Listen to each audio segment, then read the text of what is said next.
ازيكم عاملين ايه؟ يا رب تكونوا دايما كويسين. وحشتوني جدا جدا جدا. ورجعت لكم إيه؟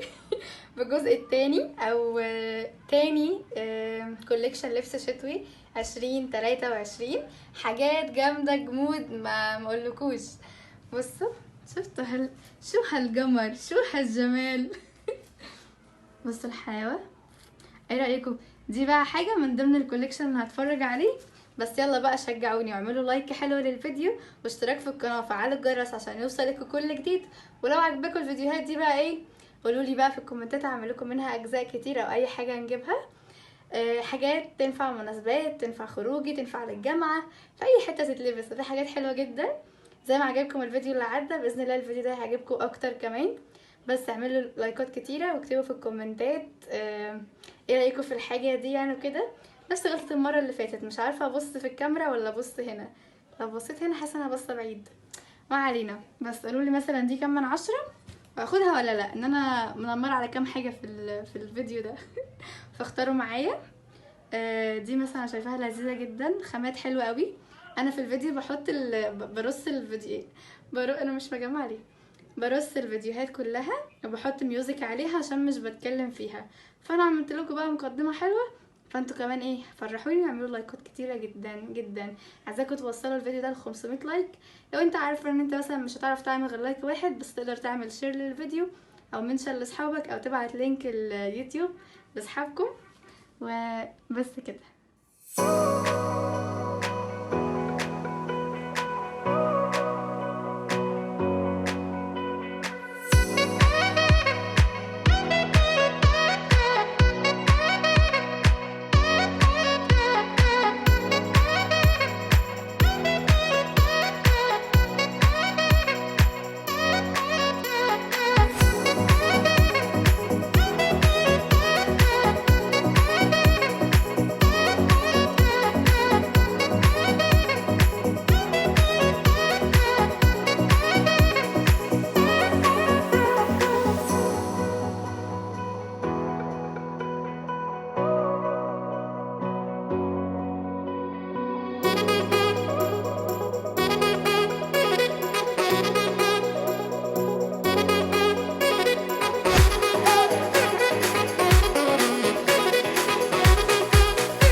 بتاعنا. ايه رايكم بقى في اللبس؟